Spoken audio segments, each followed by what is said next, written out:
Sometime later, Shoki Matsura, who was almost at Area X, grew frustrated. He still hadn't found the person he was looking for. He wondered where that person could have gone. The route he had taken was the fastest way to get there. If he still couldn't find them, did that mean they were moving faster than his car? Knowing he was almost at Area X, he considered whether he should use the loudspeaker to call out. If he did, the man would definitely hear him, but it would also attract the monsters. Still, with only a little time left before the bombing began, Shoki decided to ignore his fear. He grabbed the loudspeaker and steeled himself. As a soldier who had already brought shame upon himself, he didn't want to cause trouble for anyone else.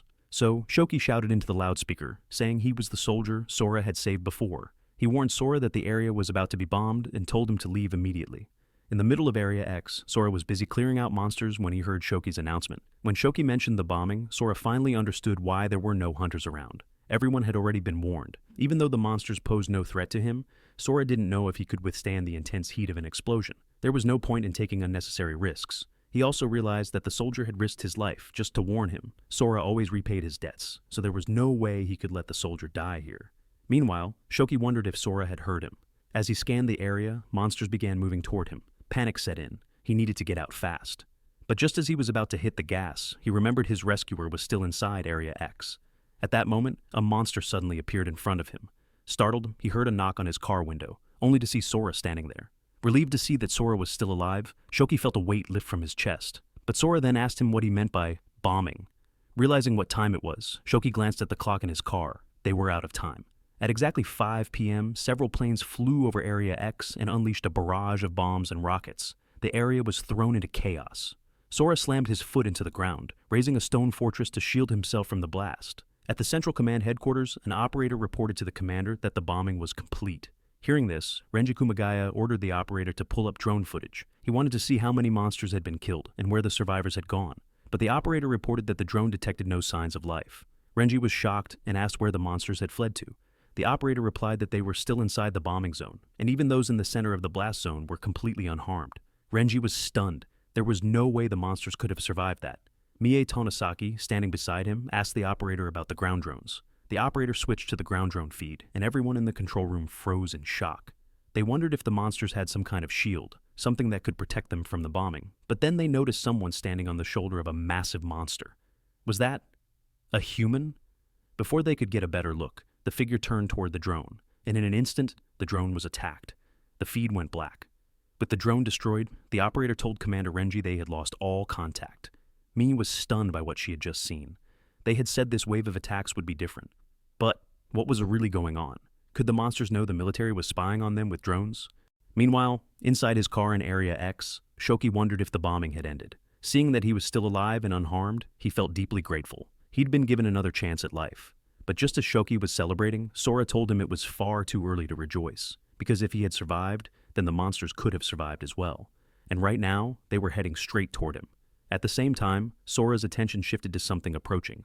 Realizing what it was, he quickly pushed Shoki down. A high-speed object shot past them. Shoki immediately recognized it. Wasn't that a military drone? Did that mean the monsters had attacked it? This was the first time something like this had ever happened. But Sora told him to put his curiosity aside for now. They had to prepare for a swarm of monsters. When Shoki saw them, his eyes widened in disbelief. These monsters were all above level 50, clearly part of the elite ranks in this monster wave operation. And their leader was level 90. Seeing them completely unharmed, Shoki felt a wave of helplessness. Was this the end for human civilization? He thought for sure he was going to die right there. But Sora reassured him. They weren't going to get hurt. If bombs couldn't kill the monsters, then they would just have to be beaten to death. He told Shoki to stay hidden inside the car, then charged straight into the horde, wiping out the lesser monsters with ease. As he continued cutting them down, the boss monster attacked, but Sora blocked the blow without breaking a sweat. He even managed to disarm the creature, seizing its weapon. With the weapon disabled, Sora leapt high toward the boss, and as the giant looked up, Sora readied a devastating strike. His punch landed squarely on the monster's head, smashing it clean off. But even without a head, the monster remained standing. Standing atop its massive body, Sora's gaze shifted to someone watching silently from a distance. He was shocked. He hadn't sensed this person's presence at all until now. When the true Shadow Master laid eyes on Sora, he smiled with satisfaction. Finally, he had found him. The Seed of the Abyss.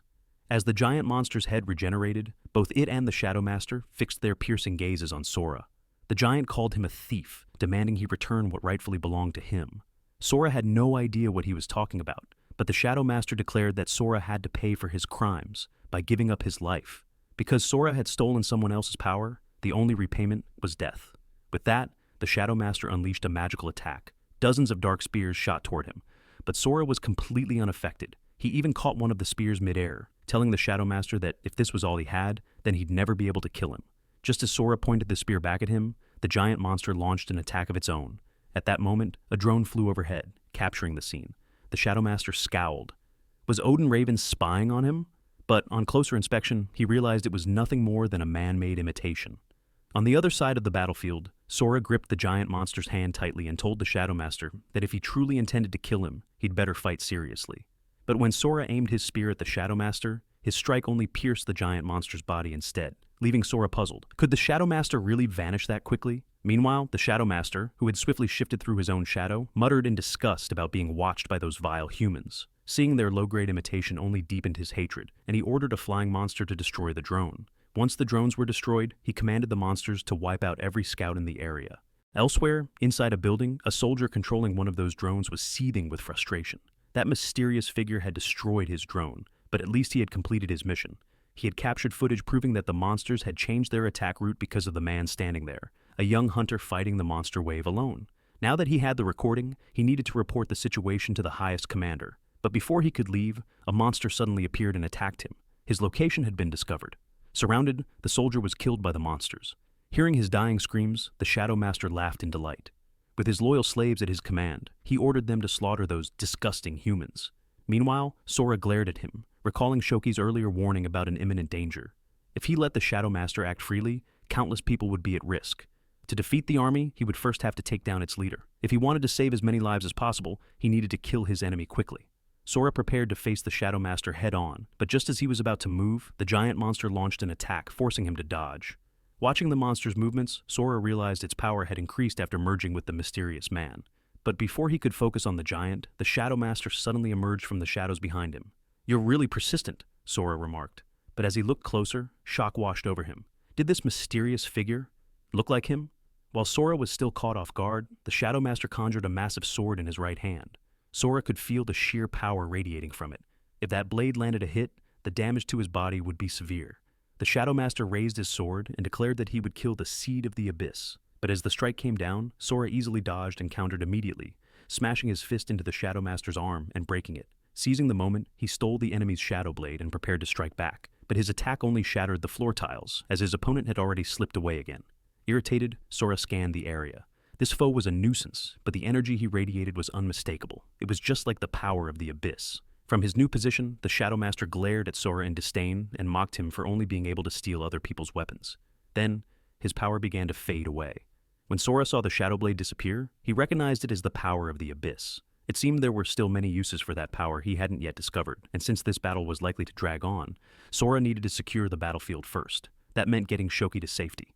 Sora approached him and asked if he was okay with heights, and when Shoki answered, Sora immediately lifted the entire car, planning to fly him to a safe location. Watching this, the Shadow Master scoffed, calling Sora a fool. The power of the Abyss should never be wasted on something so trivial. It wasn't meant to protect the weak, but to make its wielder the strongest. With that, the Shadow Master used his Darkness Eye technique to destroy Sora, deciding it was better for him to die alongside that weak human. Sora noticed the attack was incredibly fast. If he ignored it, it would keep chasing him, so he decided to destroy it head-on. Gathering his strength, Sora threw a powerful punch at the incoming strike. Yet, when it landed, there was no effect at all. As the shadowy aura faded, Sora realized the true core of the attack was still high in the sky. While he focused on it, a sudden shout made him snap his attention to Shoki's car, where shadow tentacles had wrapped tightly around it. Sora immediately shouted for Shoki to get out, but inside the car, Shoki panicked as the shadow tentacles pierced through the entire vehicle. Furious, Sora realized the damn Shadow Master had distracted him. Moving toward the car, the Shadow Master mockingly asked if Sora was getting angry, saying there was no need to be so dramatic. Then, standing beside the wrecked car, he revealed Shoki, still alive, and even smiling at him. Using his necromancy control technique, the Shadow Master laughed, asking Sora if watching someone he cared about die right in front of him wasn't truly beautiful. Hearing this, Sora glared at him, reminded of a painful moment from his past.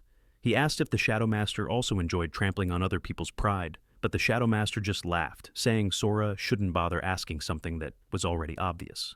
Then the Shadow Master unleashed his Obsidian Storm, an unending rain of obsidian shards hurling towards Sora. Standing his ground, Sora calmly said he understood. As the relentless storm continued, Sora began readying a devastating punch. Trash like this had pushed him too far. His blow smashed through the shadow spikes, clearing them instantly. With the path open, Sora caught Shoki, but to his shock, Shoki had already transformed into a twisted, corrupted creature. Shoki immediately attacked, throwing punches at Sora. Looking at him, Sora could only apologize in his heart.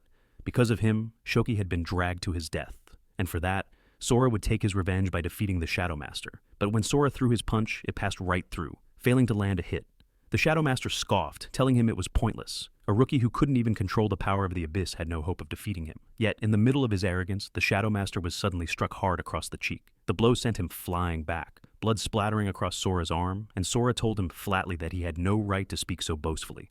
As the Shadow Master was knocked away, a massive monster immediately moved to shield him. The Shadow Master himself was stunned.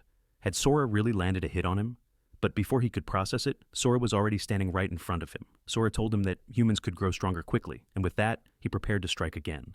Realizing things were turning against him, the Shadow Master instantly leapt onto the back of the giant monster. But Sora's relentless pursuit only frustrated him more. Could Sora really be learning to control the abyss just by watching his movements? Sora ignored his words entirely, and in the next moment, he was already behind the Shadow Master, ready to land another punch. Seeing Sora so close, the Shadow Master quickly bolted, now realizing Sora was far tougher than he had expected. But as he retreated, Sora taunted him, saying he might be able to escape, but wondered if that giant monster could do the same. With a single punch, Sora's strike split the colossal beast clean in half.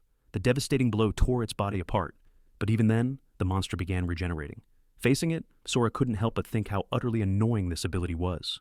Since his attacks weren't making much of a difference, he decided to go straight for its true core. As dark energy swirled around them, Sora forcibly ripped it out. The monster was in disbelief. Such a thing should have been impossible. But in the end, Sora succeeded, pulling out its core completely. The creature's true body ignited, burning to ash until nothing remained. With the beast defeated, Sora's sharp gaze locked onto the Shadow Master, his next target. The Shadow Master glared back, seething with rage, vowing to remember everything that had happened here. Gathering an overwhelming surge of shadow energy, he merged it with the power of his remaining monsters. The darkness surrounding him grew thick and suffocating. Sensing the fluctuation in power, Sora braced himself. But then, to his shock, the dark energy suddenly vanished. The Shadow Master's presence disappeared entirely. Sora was left wondering, had the Shadow Master really unleashed all the power just to run away? Now that his enemy had vanished, Sora finally turned his attention to himself. His clothes were completely torn to shreds. Fortunately, the small family photo he carried was still perfectly intact. Thinking about his own family reminded him of Shoki. Sora was certain that Shoki too had loved ones waiting for him. With that in mind, Sora took Shoki's soldier ID tag. He gave Shoki a proper burial, vowing to deliver the ID to the right person someday. The battle was over, but Sora knew this wasn't the end of the Shadow Master's terror. That man had absorbed an immense amount of shadow energy. He could strike again at any moment, especially with words meant to pierce the heart. Sora wouldn't allow it. He would make sure the Shadow Master never reached the shelters first. Without wasting a second, he took off running from the area. Sometime later, in Area X, Commander Mi arrived with her troops. She ordered them to sweep the entire zone thoroughly, leaving no trace of evidence behind. As the investigation progressed, Mi scouted every corner herself. A nearby soldier reported that all monsters in the vicinity had already been eliminated, and from atop a pile of rubble, Mi could see it for herself. The once powerful monsters now lay dead. The scene was unexplainable. She ordered her troops to check the drone footage and report their findings. Staring at the battlefield, she could only stand in stunned silence. Signs of a fierce battle were everywhere. She wondered, had the powerful hunter Tanji Kagura mentioned actually survived the bombardment? And more unbelievably, could that person have wiped out every single disaster-class monster here? Her thoughts were interrupted when a soldier reported that the recovered drone's memory was still intact and ready to be played. The soldier loaded the footage and handed the visual display to Mi. In the recording, she spotted Shoki, first-class soldier, and beside him, the hunter Tanji had spoken about. Meanwhile, elsewhere in the investigation team, one soldier was visibly shocked at what he had found. The drop item from the massive monster was still perfectly intact. As he examined it, someone watching him from behind asked what he had found. The soldier panicked, quickly claiming he hadn't found anything. But the blonde-haired soldier who had seen everything leapt toward him, asking if that was the drop from the boss monster. It looked like a rare item. He reminded him that keeping loot for oneself was a crime. Surely the soldier knew he was doing something wrong. The accused man froze. He knew full well the punishment for such an offense. Desperate, he asked the blonde what he wanted. The blonde smirked, telling him to relax. He only wanted the golden box. But the soldier refused, saying a box like that was bound to contain a legendary item. At that, the blonde grabbed his shoulder, telling him not to misunderstand. Did he really think he had a choice? Under that threat, the soldier reluctantly handed over the golden box before leaving. The blonde, on the other hand, was ecstatic. He had finally gotten his hands on the golem relic. This video ends here, but the story isn't over yet. Don't forget to like and subscribe so you won't miss the next part.